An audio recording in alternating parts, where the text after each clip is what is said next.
Hello friends, welcome to my YouTube channel. आज हम लोग देखने वाले हैं क्लास 10th यानी कक्षा 10 विषय गणित के त्रैमासिक परीक्षा 2023-24 का प्रश्न पत्र। और जैसे कि आप देख पा रहे हो, यहाँ पे लिखा हुआ त्रैमासिक परीक्षा 2023-24 सेट ए विषय गणित कक्षा 10, समय 3 घंटे और निर्देश दिए गए हैं।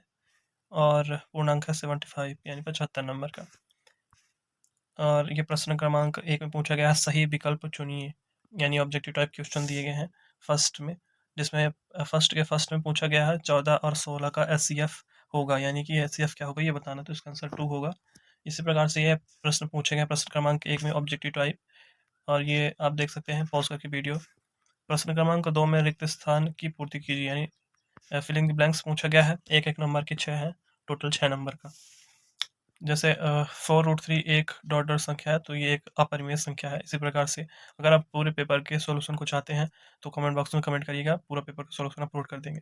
अदरवाइज ये वाला वीडियो थोड़ा लॉन्ग बन जाएगा, तो आप वीडियो को पॉज करके सारे क्वेश्चन को देख लीजिए कि किस प्रकार से प्रश्न पूछे जाते हैं क्वार्टरली एग्जाम क्लास 10th में। ईएमपी बोर्ड का पेपर है। और प्रश्न क्रमांक 3 में पूछा गया सत्य असत्य लिखिए, ट्रू फॉल्स पूछा गया है, और एक नंबर के 6 हैं, टोटल 6 नंबर का। जिसमें पहला प्रश्न है, एक प्राकृतिक संख्या का अभाज्य गुणनखंडन उसके गुणनखंडनों के क्रम को छोड़ते हुए अद्वितीय होता है। तो इसी प्रकार से आपको ट्रू और फॉल्स बताना है। जैसे 1/√2 एक परिमेय संख्या है, तो ये अगर अपरिमेय संख्या है। तो इसी प्रकार से आपको बताना है कौन सी परिमेय है, कौन अपरिमेय है, और कौन सा ट्रू है, कौन सा फॉल्स है, सॉरी। तो इसको पॉज करके देख लीजिएगा वीडियो को। प्रश्न क्रमांक 4 में पूछा गया, सही जोड़ी मिलाइए, स्तंभ ए स्तंभ बी दोनों को आपको मिलाना है, और ये भी 6 नंबर का क्वेश्चन है। और वो एक नंबर के 6 क्वेश्चन है, टोटल 6 नंबर का प्रश्न क्रमांक 4 में है। जैसे 81 और 27 का एलसीएम है, तो इसका एलसीएम 81 यानी 81 होता है, जो कि सी नंबर में यहाँ पे दिया गया है। इसी प्रकार से बाकी आप देख लीजिएगा। बाकी अगर आपको समझ में नहीं आता है और किसी का आंसर नहीं पता है, उसको आप इंडिविजुअली भी कमेंट बॉक्स में पूछ सकते हैं, मैं उसको कमेंट में रिप्लाई दे दूंगा। और प्रश्न क्रमांक 5 में पूछा गया, एक शब्द वाक्य में उत्तर दीजिए, यानी 1 वर्ड पूछा गया प्रश्न क्रमांक 5 में। ये भी 6 नंबर है, टोटल एक नंबर के 6 पूछे गए हैं। इसमें पहला पूछा गया है, यदि किसी द्विघात समीकरण के विभक्तिकर का मान धनात्मक हो तो उस समीकरण के मूलों की प्रकृति कैसी होगी, ये बताना है। और दूसरे में है एपीए का अरिथमेटिक प्रोग्रेशन यानी समांतर श्रेणी का क्वेश्चन पूछा गया है। इसी प्रकार से टोटल 6 क्वेश्चन प्रश्न क्रमांक 5 में पूछे गए हैं। और आप देख पा रहे होंगे। चलते हैं अगले प्रश्न की ओर, देखते हैं कौन कौन से प्रश्न और पूछे गए हैं और किस प्रकार से प्रश्न पूछा जाता है क्वार्टरली एग्जाम में। प्रश्न क्रमांक 6 में 2 नंबर का क्वेश्चन पूछा गया है, जिसमें बोला गया है संख्याओं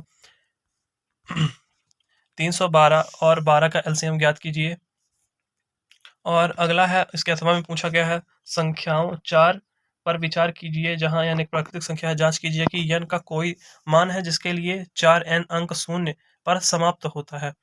और इसके अलावा प्रश्न क्रमांक 7 में एक क्वेश्चन पूछा गया है कि 306 और 657 इक्वल टू 9, एचसीएफ अगर 9 है इन दोनों संख्याओं का, तो उसका एलसीएम ज्ञात कीजिए।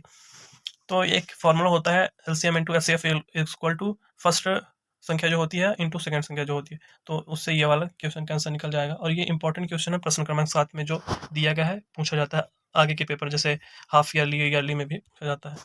इसके अथवा में क्वेश्चन दिया गया है, आप पढ़ लीजिए इसको और पॉज करके आप देख लीजिए कौन कौन से प्रश्न पूछे गए हैं।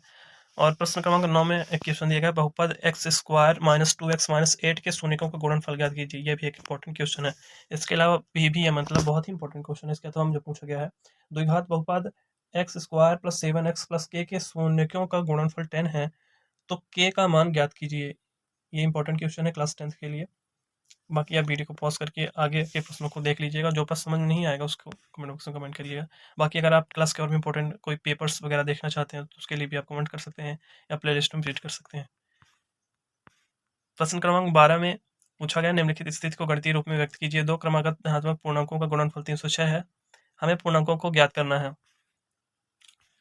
इसके अलावा इसके अथवा में पूछा गया, जांच कीजिए कि समीकरण x+2 का whole cube equal to 2x into x square minus 1 द्विघात समीकरण है या नहीं। ये प्रश्न क्रमांक 12 में पूछा गया। और ये पूरा पेपर आप देख सकते हैं किस प्रकार से प्रश्न पूछे गए थे। प्रश्न क्रमांक 16 में रेखागणित से क्वेश्चन पूछा गया, जिसमें पूछा गया कि आकृति में डीई समांतर बीसी है, तो ईसी ज्ञात कीजिए। और इसके अथवा में भी क्वेश्चन पूछा गया है।